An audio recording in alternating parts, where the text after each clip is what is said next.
మాతృదేవోభవ. మాతస్త్వమేవ హృదయోత్సవ బాలగీత, గీతా త్వమేవ యదునందన వాక్ప్రపూత, పూతా త్వమేవ పరిపూర్ణ సుధాంసు జాత, జాతా త్వమేవ సుకుమార గిరా కృతార్థ, జాతా త్వమేవ. మాతస్త్వమేవ హృదయోత్సవ బాలగీత. అమ్మా, ఈ అబ్బాయి గుండెల్లో పండువుగా ఆవిర్భవించిన మాట నువ్వేనమ్మా. గీతాత్వమేవ యదునందన వాక్ప్రపూత. ఆ మాటకొస్తే జగన్మాతగా లోకానికి భగవద్గీత వినిపించింది నువ్వేనమ్మా. పూతాత్వమేవ పరిపూర్ణ సుధాంసు జాత. పొన్నమి నాడు నిండు వెన్నెల రూపంలో లోకాన్ని పరవశింపచేస్తున్నది నువ్వేనమ్మా. జాతాత్వమేవ సుకుమార గిరా కృతార్థ. ఈ చిన్న కుర్రాడి మాటల వల్ల ఏమైనా కృతార్థురాలనయ్యాను మా అబ్బాయి వల్ల నువ్వు భావిస్తే అంతకంటే ఈ జన్మకి కృతార్థత లేదు తల్లి, నీకు నమస్కారం. మాతాస్త్వమేవ హృదయోత్సవ బాలగీత, గీతాత్వమేవ యదునందన వాక్ప్రపూత, పూతాత్వమేవ పరిపూర్ణ సుధాంసు జాత, జాతాత్వమేవ సుకుమార గిరా కృతార్థ, జాతాత్వమేవ. తెలుగు వన్ టీవీ ప్రేక్షక మహాశయులందరికీ సాహిత్యంలో హాస్యం అనే కార్యక్రమంలో స్వాగతం పలుకుతున్నాం. ఇప్పటి నుంచి వరుసగా 4 భాగాలు, ఒక రకంగా అనుబంధ శ్లోకాలు. ఈ 4 భాగాల్లోనూ కూడా 4 శ్లోకాలు చెప్పేవాటిలో ఒక అనుబంధం ఉంది. భోజమహారాజు ఒకసారి సింహాసనం మీద ఆసీనుడై ఉంటే కాళిదాస మహాకవి ఈ 4 శ్లోకాలు చెప్పినట్టుగా పెద్దలు చెబుతున్నారు. అందుకు పుస్తకాలకు సంబంధమైన ఆధారాలు కూడా ఉన్నాయి. ఈయన ఒక్క శ్లోకం చెప్పగానే ఆయన ఒక పక్కకి తిరిగేట. మరి అప్పట్లో కూడా ఈ రివాల్వింగ్ చైర్ లాంటివి ఉండేవేమో మనకు అనుమానం. అలా తిరుగుతూ ఉంటాయి అటు ఇటు గుండ్రంగా. ఇదివరకు ఏదో మంగళ షాపుల్లో ఉండేవి, ఇప్పుడు మహత్తరమైన ఆఫీసుల్లో కూడా ఉంటున్నాయి. అందుకని గుండ్రంగా తిరిగే కుర్చీలు అప్పుడు కూడా ఉండేవేమో మనకి తెలియదు. కానీ కాళిదాసు గారు భోజరాజు యొక్క కీర్తిని వర్ణిస్తూ ఒక్క శ్లోకం చెప్పగానే ఆయన తూర్పుగా కూర్చున్నవాడు. సాధారణంగా రాజులు కీర్తిని ఆశిస్తారు, తూర్పుగా కూర్చుంటారు, తూర్పుముఖంగా. తూర్పుగా కూర్చున్నవాడు తన కుడి చేతి వైపు అంటే దక్షిణముఖంగా తిరిగాడు. ఆయనకి నచ్చలేదేమో అని నేను ఇంకో శ్లోకం చెబితే అక్కడి నుంచి పశ్చిమముఖంగా తిరిగాడు. ఇదేమిటి ఇలా తిరుగుతున్నాడు, ఇంకా నచ్చలేదేమో అని ఇంకో శ్లోకం చెబితే అక్కడి నుంచి ఉత్తరముఖంగా తిరిగాడు. మళ్ళీ ఇంకో శ్లోకం చెబితే ఇక లేచి వెళ్ళిపోయాట, ఏం చేయాలో తెలియక.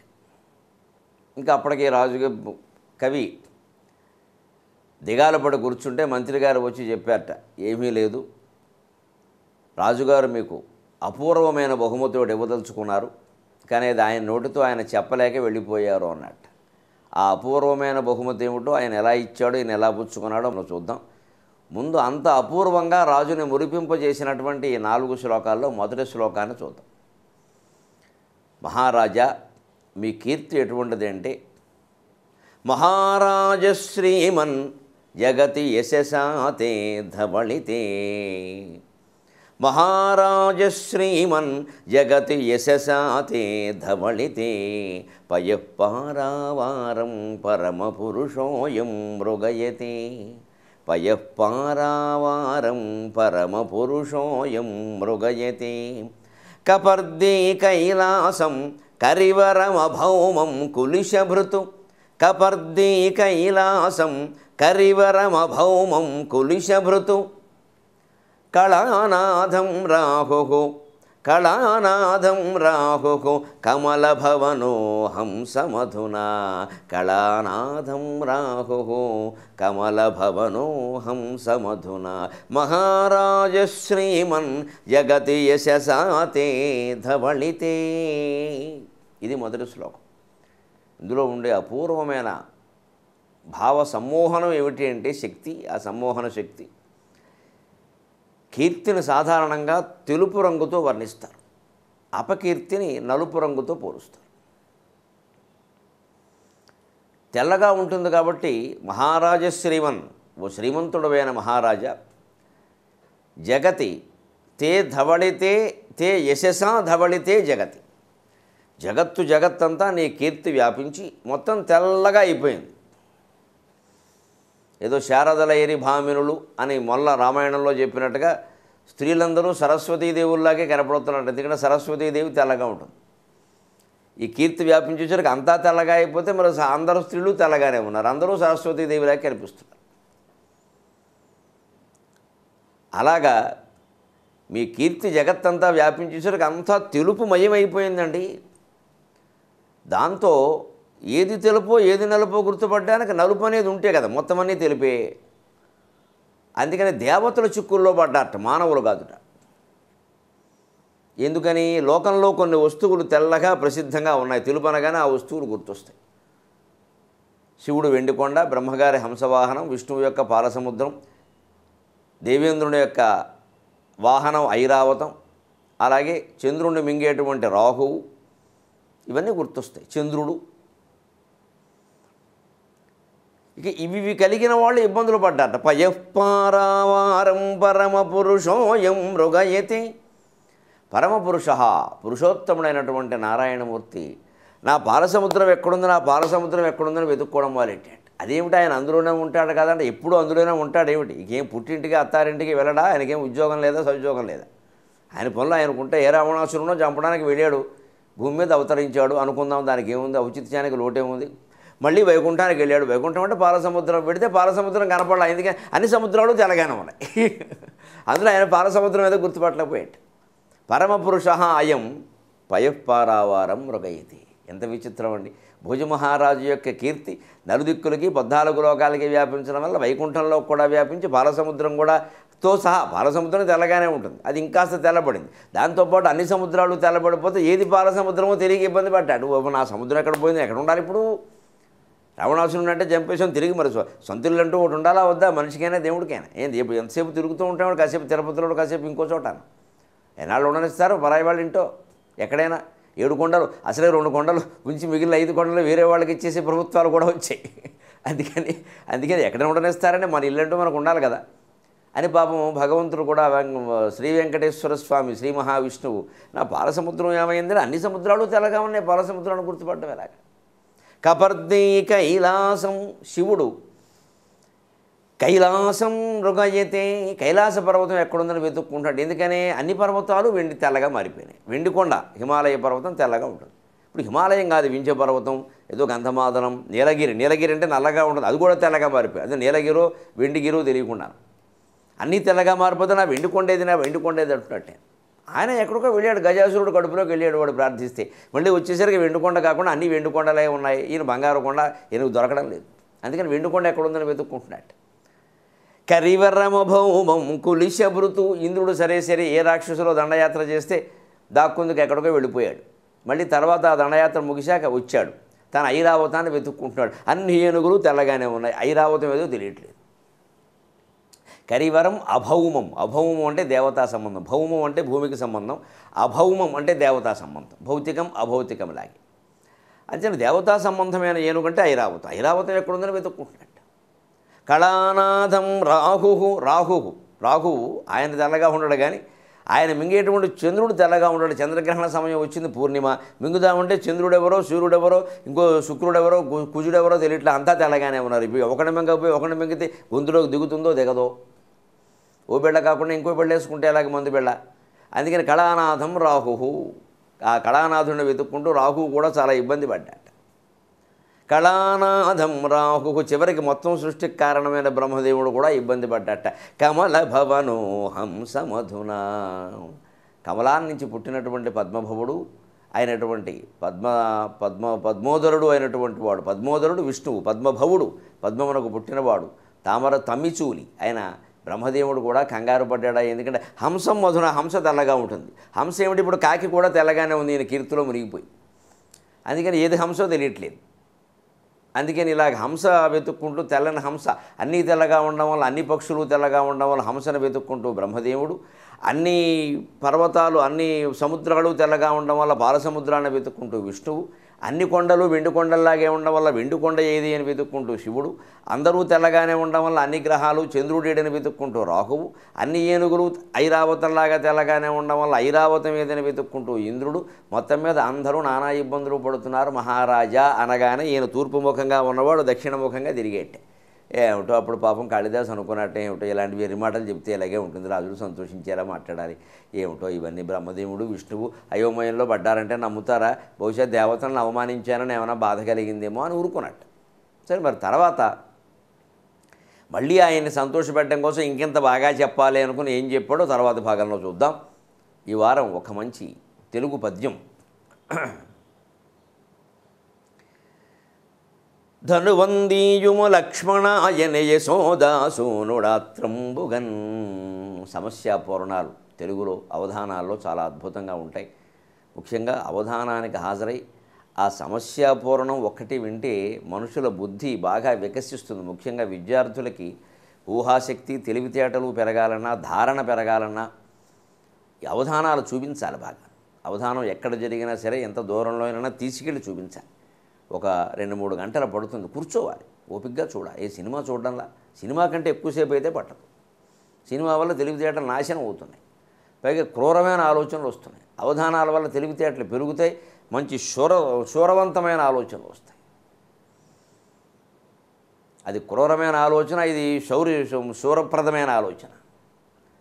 అందుకని అటువంటి ఆలోచనలు అంటే చూడండి, ధనువందీయుము లక్ష్మణాయన యశోదాసూనుడాత్రంబుగన్. నేను ఎప్పుడో 95లో ద్రాక్షారామంలో శతావధానం చేస్తుంటే విశ్వనాథం సత్యనారాయణ గారని మంచి పండితుడు, ఆయన ఇచ్చాడు.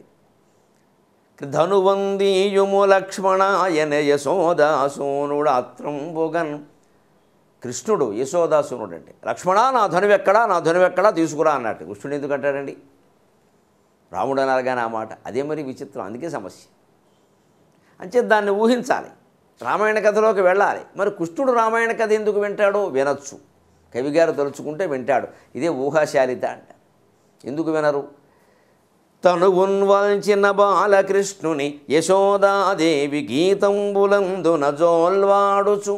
తనువున్వల్చిన బాలకృష్ణుని యశోదాదేవి గీతంబులందున జోల్వాడుచు.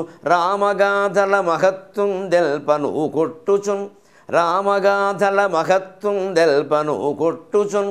వనమందున్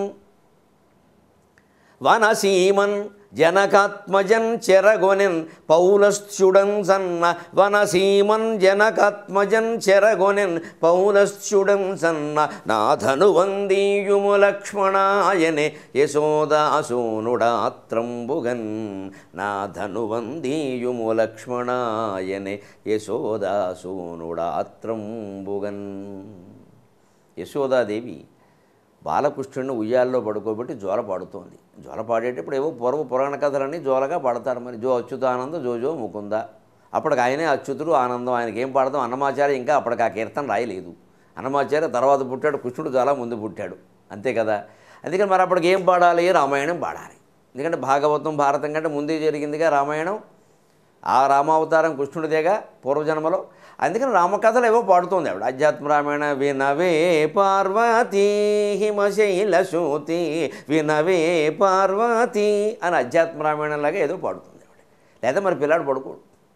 అలాగా తనువన్ వాల్చిన బాలకృష్ణుని యశోదాదేవి గీతంబులందున జోలవాడుచు, రకరకాల పాటలతో జోలపాడుతూ రామగాథల మహత్వం దెల్ప, రామాయణ కథను చెబుతోంది. కొట్టుచున్. ఆయన అనగా అనగా దశరథ మహారాజన్ రాజుగారు ఉన్నాడు రా, ఆయనకి 3 భార్యలు రా, ఓహో ఆయనకి 3రేనా, నాకు 8 మందిలే, నీకు తెలియదు అన్నట్టున్నాడు పాపం. చిన్నప్పుడు ఆయనకి ఊహలన్నీ, ప్రణాళికలు. అలాగా ఆయనకి పెద్ద కొడుకు కౌశల్య కుమారుడు రాముడు, సుమిత్ర కుమారుడు లక్ష్మణుడు, శత్రుఘ్నుడు, కైకేయి కుమారుడు భరతుడు అన్నట్ట. ఆయన తర్వాత సీతాదేవిని పెళ్లి చేసుకున్నాడు రా, బాగుంది, అదృష్టవంతురాలు అను ఇలా ఏదో అంటున్నాడు. కృష్ణుడు ఒళ్ళు ఉయ్యాల్లో పడుకుని చక్కగా కొడుతున్నట్ట. ఇంతలో ఉన్నట్టుండి ఆవిడ ఏం చెప్పింది? వనసీమన్ జనకాత్మజన్ చెరగొనెన్ పౌలస్త్యుడన్ సన్న. చిన్నపిల్లల కథ చెప్పేటప్పుడు మరీ వివరంగా చెప్పకూడదు, విసుకొస్తుంది వాళ్ళకి. అందులో కథ ఉండే ఘట్టాలే చెప్పాలి, వర్ణనలు ఊహలు చెప్పకూడదు. అంత చిన్న వయస్సులో అవి నచ్చవు వాళ్ళకి. ఓ చెరువు ఏదో రాగానే ఆ చెరువు ఎలా ఉందంటే అని వర్ణించడం మొదలైతే అమ్మ చెరువులో ఎవరు దిగారో చెప్పమ్మా అంటాడు వాడు. చెరువులో ఎవడో దిగాలి, వాడిని ఏదో పట్టుకోవాలి, గొడవ చేయాలి, అది కావాలి చిన్నపిల్లలకి. అదే కొంచెం పెద్ద వయసు వచ్చాకైతే ఆ చెరువు ఏమిటి అసలు దాని విషయం ఏం చెప్పరే, చెరువు కథ అందరికీ తెలుసున్నదే అంటారు. ఇది కొంచెం అభిరుచిలో తేడా. చిన్నపిల్లలకి ఎంతసేపు ఘట్టం తర్వాత ఘట్టం, ఘట్టం తర్వాత ఘట్టం, బాగా మలుపులు తిరగాలి కథ. అందుకే వాళ్ళు ఈ కార్టూన్ ఫిల్ములు చూస్తారు, ఎందుకంటే వేగంగా తిరిగిపోతూ ఉంటాయి. అందుకనే ఘట్టాలు తొందరగా చెబుతూ ఆవిడ పైగా ఆ పూటలో అయిపోవాలి, లేకపోతే పిల్లాడు అవలేదమ్మా ఏమేం చూడని అడుగుతాడు.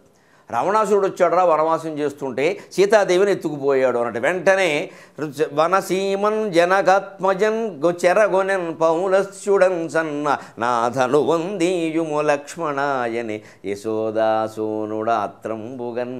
వెంటనే కృష్ణుడు పూర్వజన్మ కథల్లోకి వెళ్ళిపోయి బలవరింతల్లోకి వెళ్ళిపోయి తానే రాముడు కాబట్టి ఆ దృశ్యాలన్నీ గుర్తించి రావణాసురుడు ఎత్తుకుపోతాడు ఆ సీతను, నేనెందుకు ఇక్కడ పని లేకుండా అని చెప్పి లక్ష్మణ నా ధనుస్సు ఎక్కడా అన్నట్ట.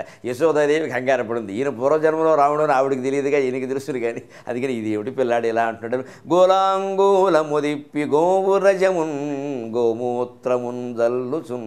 మళ్ళీ అప్పుడు ఏదో వచ్చిందిరా బాబు అని చెప్పి కాస్త విభూతి పెట్టేసి ఆవు పేడ కాస్త కాళ్ళకి వేళ్ళకి రాసేసి కాస్త గోవు తోకతో ఇలా తిప్పేసి ఆయన భూతప్రాతి పిశాచాలు ఏమో పట్టుకున్నా ఏమిటో లేదా ధనువు దమ్మంటావేమిట్రా చిన్నతనంలో అంటే అప్పుడు అలాగా నువ్వు నవ్వుకుని పడుకున్నట్ట.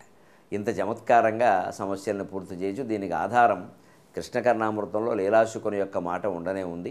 దాన్ని తెలుగు పద్యంలో పెట్టి కాస్త పద్యానికి అనుగుణంగా కాస్త మార్చాం, అంతకంటే ఏం లేదు.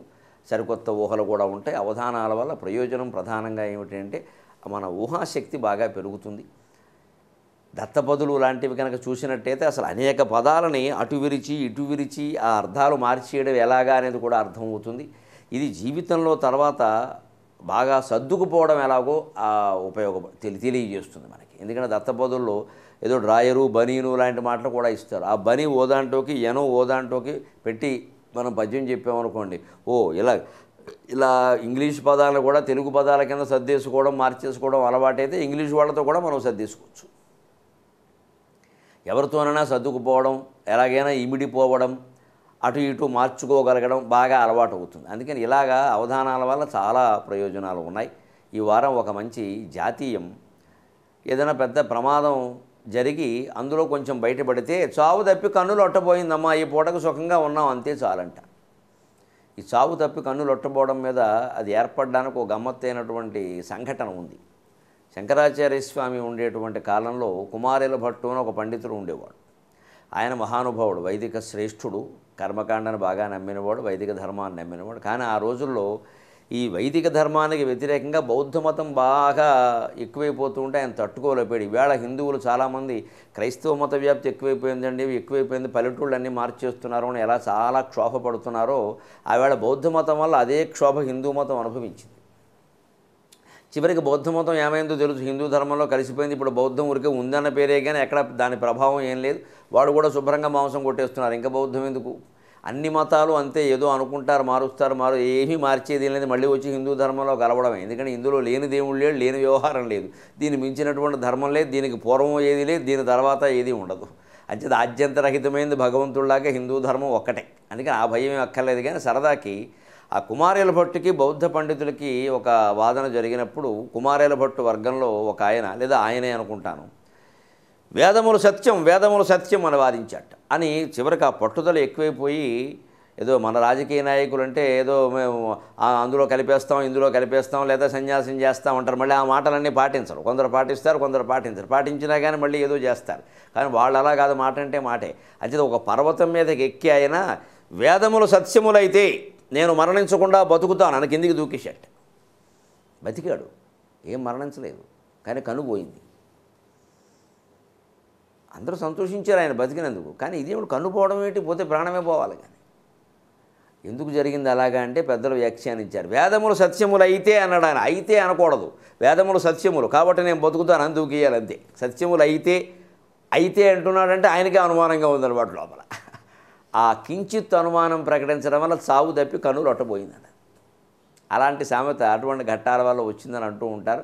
చాలా సాధారణంగా తర్వాత ఏదైనా ప్రమాదం జరిగితే ప్రాణమే పోతుందనుకున్న పరిస్థితుల్లో ఏ కాలో చెయ్యో విరిగి బయటపడితే పోన్లే చావు తప్పి కన్నులు ఒట్టపోయింది, ప్రాణం అంటూ దక్కింది, కన్ను తర్వాత కావాలంటే ఇంకో కన్ను పెట్టుకోవచ్చులే దానికి అంటారు. అలాంటి తెలుగు సామెతలు మనం తెలుసుకుంటే జీవితంలో ఒక్కోసారి పెద్ద ప్రమాదాలు తప్పి మనం బయటపడి ఉన్నప్పుడు సుఖంగా ఉండగలుగుతాం. ఇటువంటి సామెతలు చర్చించుకో. అలాగే ఇటువంటి దుస్సాహసాల పందాలు కాయకుండా ఉంటాం అనవసరంగా. అలాగే తక్కువ నమ్మకంతో మాట్లాడాలి లాంటివి లేకుండా ఉంటే సంపూర్ణమైన విశ్వాసంతో ఉండాలి భగవంతుడి పట్ల, వేదశాస్త్రాల పట్ల ఉండి మన పని మనం చేస్తూ ఉంటే అన్ని ధర్మాలు బాగానే ఉంటాయి. ఎవరెవరు ఏ ప్రచారాలు చేసి మార్చినా ఏమీ కాదు. మళ్ళీ వాళ్ళందరూ ఇందులోకి వస్తారు. ఆ పాటించేవి కూడా ఈ ఆచారాలే. దాని గురించి కంగారు పడక్కర్లేదు. మళ్ళీ వారం కలుద్దాం. మళ్ళీ మనం అంతవరకు తెలుగులో మాట్లాడదాం.